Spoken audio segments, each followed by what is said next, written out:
They had a committee of people. Thomas Jefferson was one of them. Benjamin Franklin was one of them.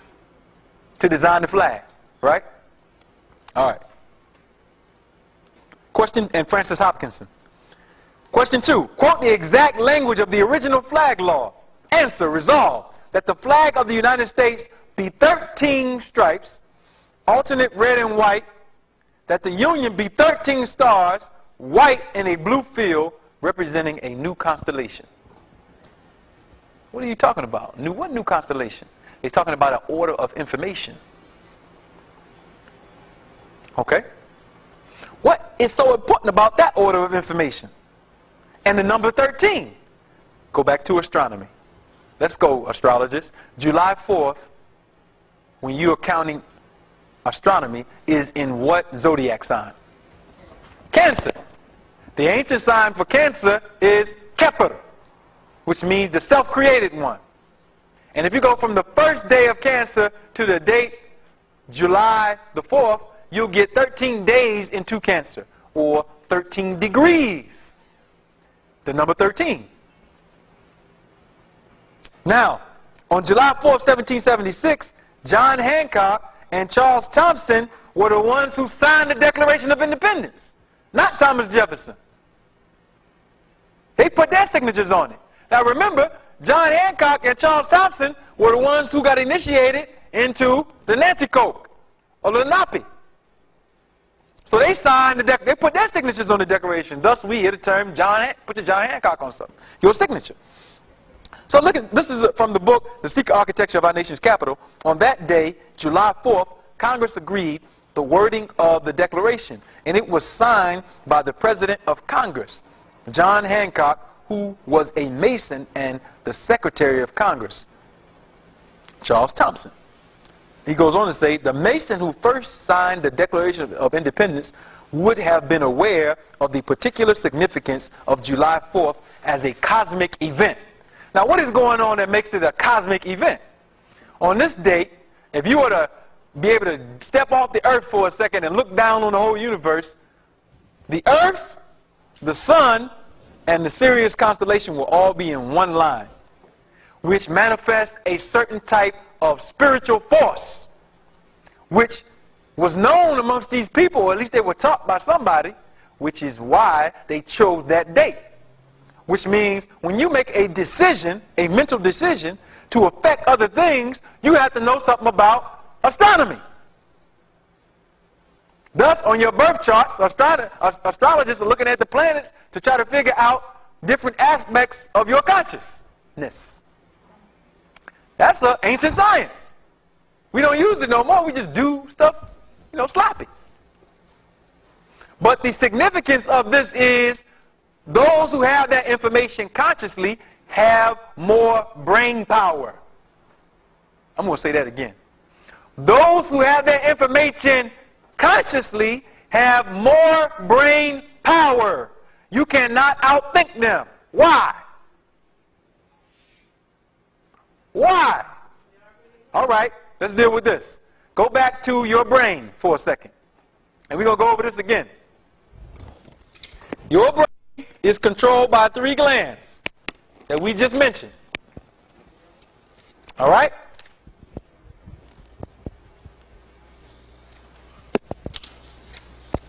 Let me get this up. Your brain is controlled by 3 glands. The hypothalamus, pineal hypothalamus, and pituitary. It's going to take a minute for that to come on. Now, we want to deal with warfare? Let's deal like this. Where does the power for you to think come from? Because we're going to deal with astronomy for a second and then go right into when this stuff comes up. Now, our ancients taught correct cosmology because they knew and understood real science. The power for you to transmit electrical energy in your brain does not begin in your brain. Your brain is a receiver and a transmitter. Okay? Our ancients taught that, I guess he can focus that.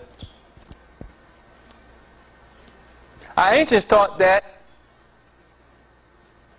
Sirius, the Sirius constellation, was the center of the physical universe. It's called the dog star. You find it mentioned in the Quran.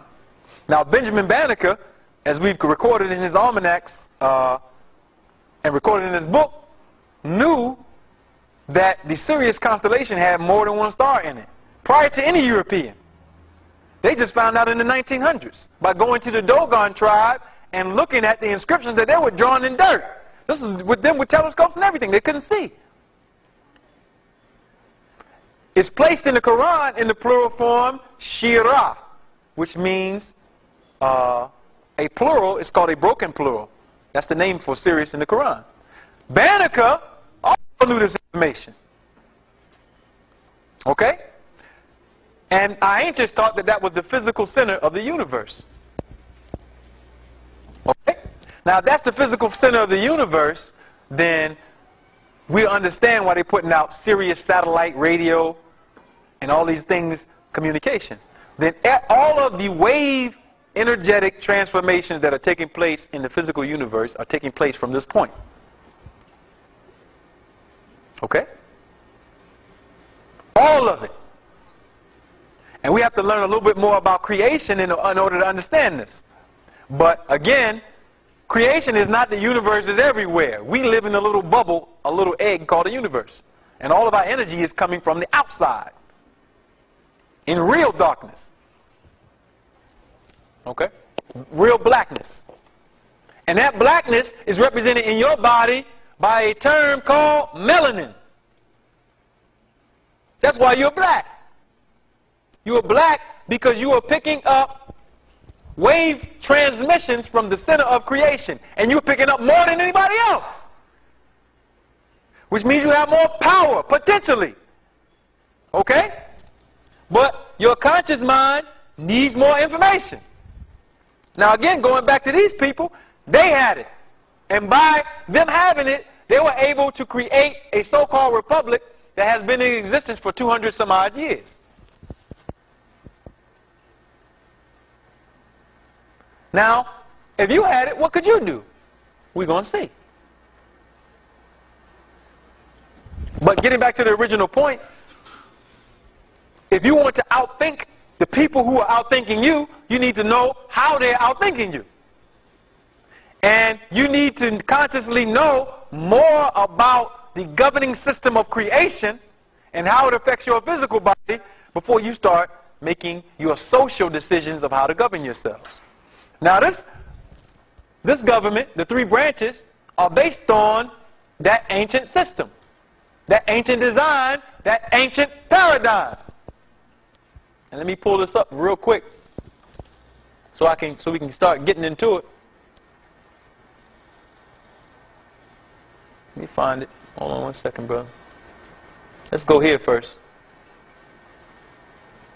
All right, let's start there. Now you see that seal all the time. New World Order, Novus Ordo Seclorum. And Nuit Coeptis.